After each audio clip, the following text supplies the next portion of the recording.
علم دولت دی ویاړ عزت دی د خدای له لورې.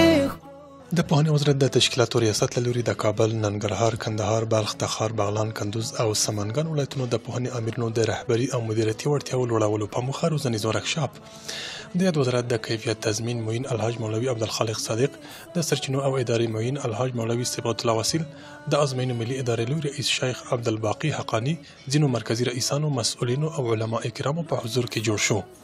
په پیل کې د پوهنې وزارت د تشکیلاتو رئیس مفتي عبدالحلیم حلیمي لوړ پوړو میلمنو او ګډونوالو ته د ښه راغلاست ترڅنګ د یاد ورکشاپ د موخو او اهمیت په تړه مفصله وینا وکړه. السلام علیکم ورحمت الله وبرکاته.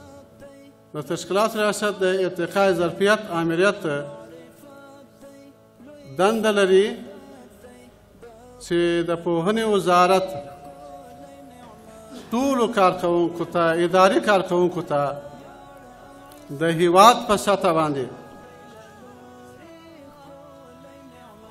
اداري کارکوونکو ته ارتقاء ظرفیت ورکړي.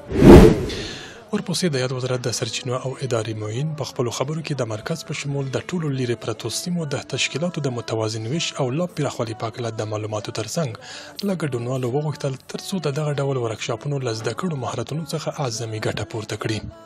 همدارنګه د ازموینو ملي ادارې لوري رئیس د پوهنیز نظام مسؤلیت ته په اشارې سره وویل یاد نظام مسؤلیت لري ترڅو د هیواد بچیانو ته لا معیاري ښوونیز او روزنیز چوپړونه وړاندې کړي.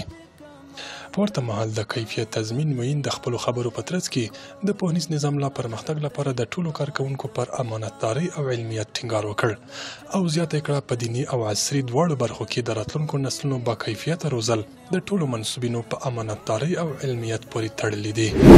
نو ضرور دا ده چې موږ تاسې له دې ځای ولاړ سو، موږ تاسې د خپلو مکاتبو د خپلو اداراتو کیفیت برابر کړو او ما ته له دغو سیمیناره یوه قوي ګټه واخلو. لکه سعدي صاحب چې وایي بچه کارایی دا چې ګل طبقی از ګلستان من ببر ورقی، له دغو نن ګلستانه چې تاسو باید له ځان سره ورقه یوسئ، اول ته بیا محاسبه ذاتي وکړئ. تاسو له ځان سره محاسبه وکړئ. دغه درې قسمه خلک چې له تاسو سره مخامخ کېږي ګورئ دا د موږ تاسې مراجعین دي، دا د الله تعالی مخلوق ته. ما او تا باید له هغوی سره په عطوفت په مهرباني هغه خپل امور عملي کړو او ما او تا د ادارې په زده کړه کې سخت کوشش وکړو. دغه راز یو شمېر نورو مسؤلینو هم د روزنیزو ورکشاپونو د ګټو په اړه منصوبینو ته اغېزناکې ویناوې وکړې. غونډه دعایې په لوستلو سره پای ته ورسېده.